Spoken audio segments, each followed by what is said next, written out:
कुछ ना होगा, बट वृक्ष है तो आपका कुटिया गर्माता है बताओ। हाँ तो खुला है तो ऊपर से सारा धूप बट रुकता है, उसके बाद टीना गर्म होगा ही। वो गाय के लिए तू जा, तोड़ा ले जब बना देवे ना तब हवा महल बनाई हो जा। अबे इसको नहीं नहीं ऐसा कुछ नहीं होगा, ऐसा कुछ नहीं होगा, आप ये बात जान लीजिए। चल बाहर चल, ये झोला में देखना कैसी हो गई तू। चल महावीर बाबा की कुटिया के बगल से और गैया वाली कुटिया है, उधर आप बरगद के पेड़ के नीचे मौनी बाबा की कुटिया है। दुनिया भर की उठपटांग बातें तेरे दिमाग में आएगा, तेरा माला खंडित हो जाएगा। अब मन की माला से जपोगे तो कभी खंडित नहीं होगा, तेरा नाम जाप चालू रहेगा। गिनती तुम्हें नहीं करना है, गिनती करने वाले तो कोई और बैठा है। तुम भज के तो देखो, नाम लेके तो देखो। अरे मैं तो इतना कहता हूँ जो तुम कम से कम अपने जीवन में राम राम ही कह करके अभ्यास बना लो तो एक दिन गुरु के लायक हो जाओगे। गुरु मंत्र भी तुम जप करके भगवान की हर कृपा को प्राप्त कर सकते हो, अन्य दूसरा कोई उपाय नहीं है। और पैसे से कहीं बिकते नहीं जो जाके खरीद लोगे। जय सीताराम दोस्तों अभी मैं संत महावीर बाबा की कुटिया चक्की घाट में हूँ, चित्रकूट के बिहार जंगलों में। मेरे पीछे महाराज जी की कुटिया है, तो ये चलकर देखते हैं महाराज जी इस समय क्या कर रहे हैं। चारों तरफ से हरे भरे पेड़ पौधों से घिरा हुआ यह आश्रम देखने में बहुत ही सुंदर और रमणीक लगता है। जिधर भी आप दृष्टि घुमाएंगे आपको बिहार जंगलों के दृश्य देखने को मिलेंगे। आश्रम परिसर में महाराज जी नींबू और आम के बहुत सारे पेड़ पौधे लगाए हुए हैं। इधर देखिए कई सारी कुटिया बनी हैं और इधर महावीर बाबा का धूना है। तो आइए दोस्तों चलते हैं कुटिया की ओर।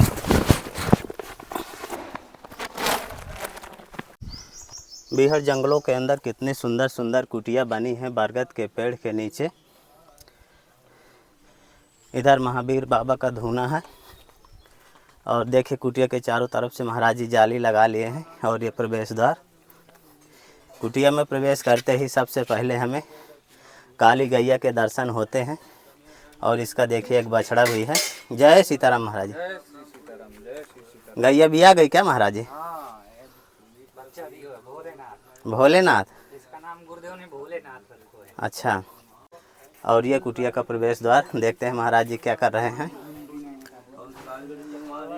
दोस्तों महाराज जी का रामायण पाठ चल रहा है धूने में। ये महाराज जी का धूना है। जय जय सीताराम महाराज जी। जय रामेश्वर दर्शन करें ते तनु तजि मम लोक सिधरि, जो गंगा जलान चलाई सो साजु मुक्ति नर पाई। आइए आपको ठाकुर जी महाराज के दर्शन करा देता हूँ और दर्शन करिए दोस्तों कितनी सुंदर झांकी। छोटा सा मंदिर महाराज जी अपनी कुटिया के अंदर बनाए हैं और यहीं पर भगवान प्रभु राम, लक्ष्मण और माता सीता जी और हनुमान जी का स्थान बनाए हैं।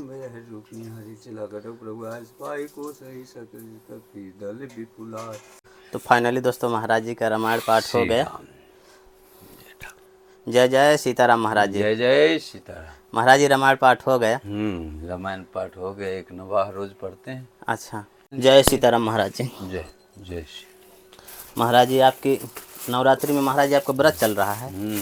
महाराज जी आपकी सेवा में फलाहारी है। अब महाराज जी मैं सब्जी ले आया हूँ तो इसको क्या करें? वो भी चलेगा, और आदमी तो हैं। अच्छा। कुछ फलाहारी हैं, कुछ आहारी हैं। अच्छा। महाराज जी आपकी सेवा में आटा है, 10 मूर्ति हैं। महाराज जी आपकी सेवा में गुड़ है। सब थोड़े नवरात करते। महाराज जी इसमें मूंगफली के दाना और ये चीनी है। महाराज जी साबुन दाना। महाराज जी आपकी सेवा में चावल है। महाराज जी मूंग की दाल है। महाराज जी आपकी सेवा में सरसों का तेल, सब्जी मसाला। महाराज जी आपकी सेवा में छोटी सी भेंट। महाराज जी हनुमान जी महाराज का एक झंडा है आपकी सेवा में।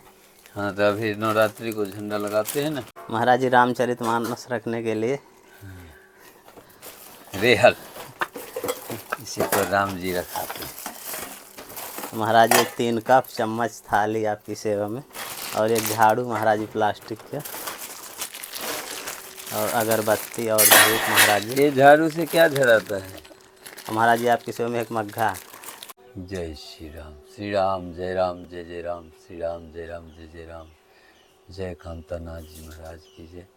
जो भी भक्त इस वीडियोस को लाइक करते हैं या देख रहे हैं, उनको मेरी तरफ से बहुत बहुत धन्यवाद, बहुत आशीर्वाद कि कम से कम सत्संग तो सुन लेते हैं। महाराज जी, जो भक्त भजन साधना जंगलों में रह के नहीं कर सकते, घर में रहते हैं या धंधा बिजनेस व्यापार में रहते हैं, तो वो लोग अपने जीवन का उद्धार कैसे करें, थोड़ा आप बताइए। जिसके अंदर भाव भगवान ने दिया है और भक्ति करने की उसके ऊपर कृपा दर्शाए हैं, तो गृहस्थी में भी रह करके भक्ति कर सकता है। लेकिन उसके लिए एक्स्ट्रा टाइम निकालेगा तब भक्ति होगा, अन्यथा नहीं होगा, उससे भी नहीं होगा। भाव रहते हुए भी वो भक्ति नहीं कर पाएगा।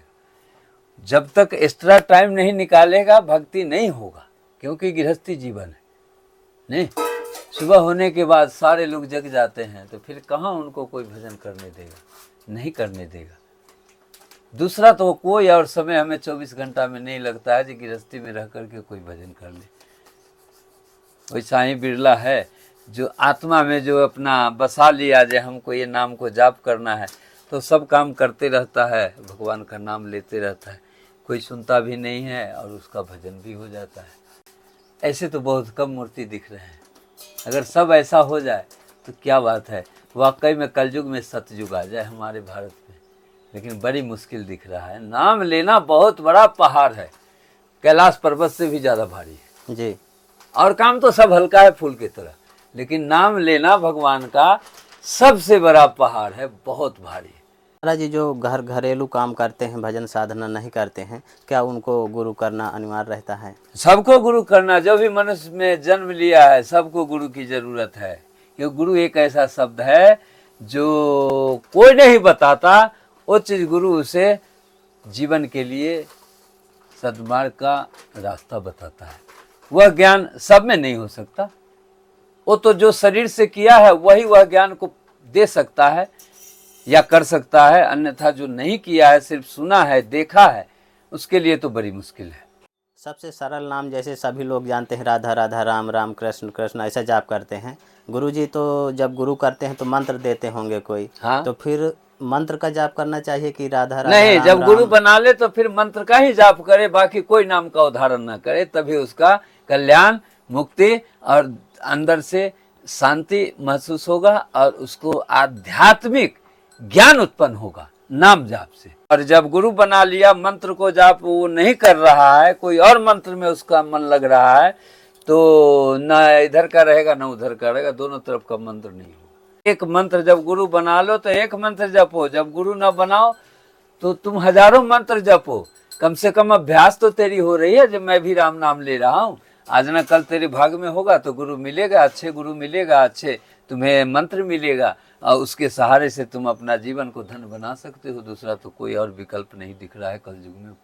महाराज जी, भक्तों के मन में थोड़ी एक जिज्ञासा ये रहती है कि गुरु मंत्र लेने के बाद जब उसका जाप किया जाता है तो नहा धो के करना चाहिए कि नहीं? गुरु मंत्र का जाप तो स्नान करके शारीरिक क्रिया करने के बाद ही बैठ करके आसन पे अच्छा करना चाहिए। तो सुबह तो महाराज जी हो गया, फिर जब शाम को दोबारा करेंगे तो फिर स्नान ध्यान करना पड़ेगा? शाम को दोबारा करें, गृहस्थी जीवन है। अगर हम शौच के लिए गए हैं तो हमें स्नान करना पड़ेगा। नहीं शौच के लिए गए हैं तो हाथ मुख को बढ़िया से शुद्धि करके, पैर धो के, एक चुरुआ गंगा जल देह पर छीट करके हम बैठ करके भगवान का अपना नाम का स्मरण कर सकते हैं। तो महाराज जी, नाम का जाप माला के साथ ही किया जाता कोई है? जरूरी नहीं, माला लेने की जरूरत नहीं है। हाँ। मन की माला बनाना है। जो अक्षर याद हो गया है मंत्र का, तो बस वही मंत्र को अपना कंठावली से, अपना हृदय से जाप करो। न लिखना है, न उसको गिनती करना है, न उसको किसी को सुनाना है। तुम ही बोलो, तुम ही सुनो, जो उसका प्रभाव 100% तुम्हें मिलेगा।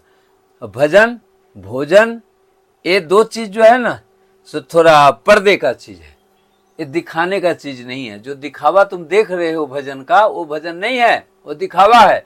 और जो असली भजनानंदी है वो किसी को देखने नहीं देते जो कब क्या करते हैं और कितना भजन वो कर लेते हैं, और उनका कभी खंडित नहीं होता है। क्योंकि जितना समय है तो बैठ के कर लेते हैं, नहीं समय है तो उतना ही दूर सेवा है, अपना नाम का स्मरण कर रहे हैं, अपना सेवा भी कर रहे हैं, घर का भी काम हो रहा है, वो भी काम हो रहा है, दोनों काम कर रहे हैं। उनको तो दिखाना है नहीं, उनको तो नाम जाप करना है, कितना ज्यादा से ज्यादा मैं नित्य नाम लूं, इस चीज का उनको भाव रहता है। और ये भाव नहीं जो मैं कितना जपा, गिनती तुम्हें नहीं करना है, गिनती करने वाले तो कोई और बैठा है। तुम भज के तो देखो, नाम लेके तो देखो। अरे मैं तो इतना कहता हूं जो तुम कम से कम अपने जीवन में राम राम ही कह करके अभ्यास बना लो, तो एक दिन गुरु के लायक हो जाओगे। गुरु मंत्र भी तुम जप करके भगवान की हर कृपा को प्राप्त कर सकते हो, अन्य दूसरा कोई उपाय नहीं है। और पैसे से कहीं बिकते नहीं जो जाके खरीद लोगे, इसको तो शरीर से ही तुम्हें करना पड़ेगा। चाहे कोई भी पुरुष हो, कैसा भी पुरुष हो, आदमी हो, जो भी हो, उसको अपने शरीर से ही ये चीज करना पड़ेगा। ऐसा जो कोई चाहता है जब हमको कुछ ना करना पड़े या सब कुछ हो जाए, तो ये तो किसी काल में न किसी को हुआ है, न होगा, न हो रहा है। ऐसा भावना भगवान के प्रति कम से कम भक्त न रखे तो अच्छा रहेगा। तो मैं कोई भी सेवा कर रहा हूँ, अंदर से उनका नाम के उच्चारण कर रहा हूँ, अपना सेवा कर रहा हूँ, मेरा नाम जाप भी हो रहा है, सेवा भी हो रहा है। स्मरण करने का यही सरल मात्र एक मार्ग है, जो हमको बिना समय दिए हुए भी नाम का जाप मेरे अंदर से हो रहा है। माला लेके बैठोगे तो हो सकता है तुम्हारी माला लेके जैसे बैठोगे वैसा ही तुम्हारे मन में पिछली बातें और दुनिया भर की उटपटांग बातें तेरे दिमाग में आएगा, तेरा माला खंडित हो जाएगा। अब मन की माला से जपोगे तो कभी खंडित नहीं होगा, तेरा नाम जाप चालू रहेगा। ये है फर्क माला में और मन में। जी, जब महाराज जी माला जाप में बैठते हैं तो मन इधर का उधर भटकता है, ध्यान ठाकुर जी में नहीं लगता, फिर नहीं लगेगा, किसी को नहीं लगता। भगत को क्या, कोई भेषधारी को भी नहीं लगता। अगर माला लेके बैठा है तो सबके अंदर में वही चीज भरा हुआ है। कोई दिखा देता है, कोई नहीं दिखाता है, लेकिन जब माला लेके बैठता है तो उसे ऐसी परेशानियां, ऐसी विचलता आता है। तो उससे अच्छा है जो माला रखे रहो, माला की पूजा करो, माला को फेंको नहीं, माला को सामने रख के पूजा करो और मन की माला से जाप करो, तो बहुत अच्छा और बहुत फलदायक। और एक दिन आने वाला समय में वो चीज़ तुम्हें बहुत बल देगा, इतना बल देगा जो तुम सोच भी नहीं सकते और खरीद भी नहीं सकते और बना भी नहीं सकते, लेकिन करते रहोगे तब। महाराज जी परम आनंद किसमें रहता है? परम आनंद हमारे राम जी के नाम में है, और दूसरा कोई परम आनंद का न कोई अक्षर है, न कोई मंत्र है, न कोई कार्य है जिसमें परम आनंद मिले। परम आनंद का तो हमारा यही एक नाम है, जिसको कि नाम लेके ही हम परम आनंद को पहुंच सकते हैं, अब पा सकते हैं। श्रद्धा जिसके ऊपर जिसका, जिस नाम के ऊपर जिसका भाव बन जाए। अच्छा, किसी को कृष्ण भगवान के नाम पर श्री कृष्ण गोविंद हरे मुरारे, हे नाथ नारायण वास, इसी में मस्त हो जाता है। कोई राधे राधे में मस्त हो जाता है, जब चित्रकूट आता है तो सीताराम में मस्त हो जाता है।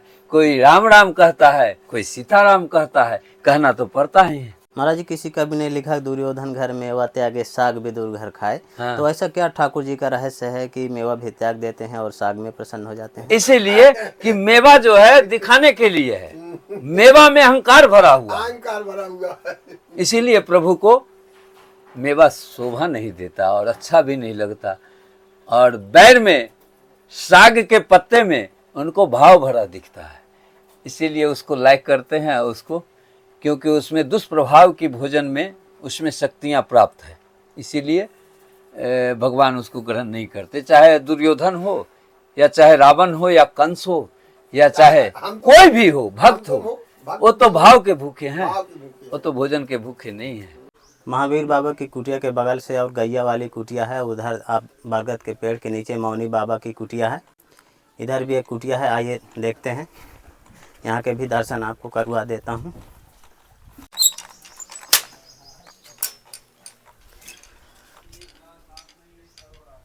इस कुटिया में गंगा खड़ी है और देखिए यहाँ पर कुछ गंगा की भूसा राशन सामग्री।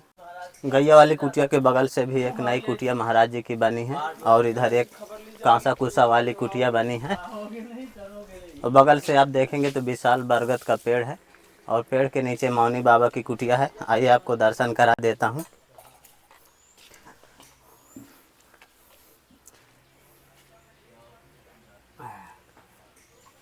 जय जय सीताराम महाराज जी।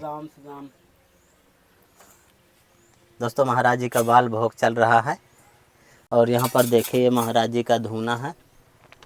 महाराज जी की पूरी पूजा पाठ की सामग्री रखी है और यहीं पर महाराज जी का बिस्तर भी रहता है। ये कुटिया है बांसों वाली, इसमें महाराज जी भजन साधना करते हैं। चल बाहर चल। तो ये झोला में मुंह घुमा दे, देखना कैसी हो गई तू। चल। दोस्तों महाराज जी नवरात्रि का व्रत रहते हैं, तो देखिए महाराज जी का भंडारा तैयार हो रहा है, फलाहारी भंडारा। जय जय सीताराम महाराज जी। जय श्री सीताराम। महाराज जी क्या बना रहे हैं?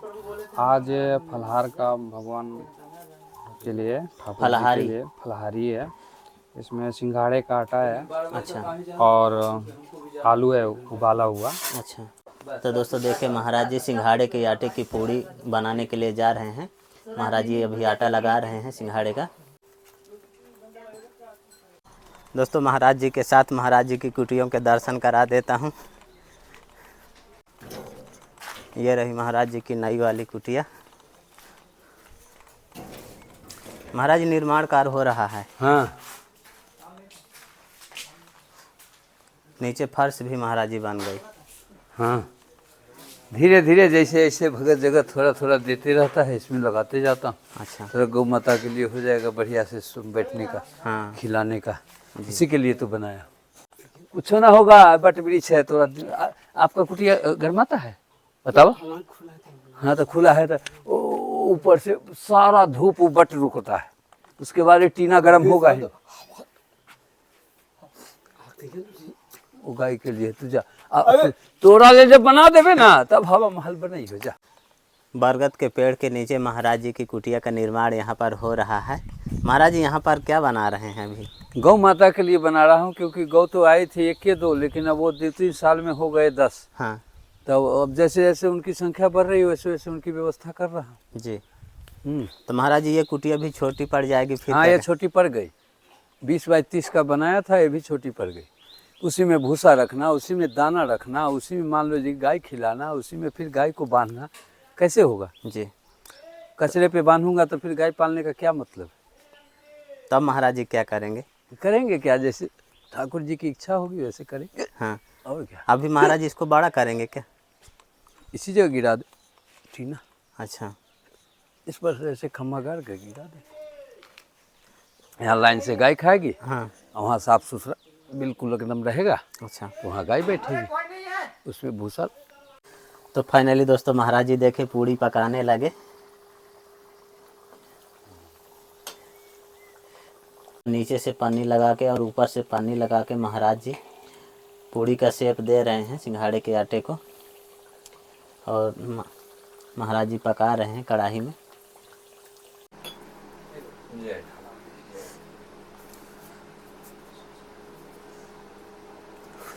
दोस्तों ठाकुर जी का भोग लगाने के बाद महाराज जी अब प्रसाद पाएंगे।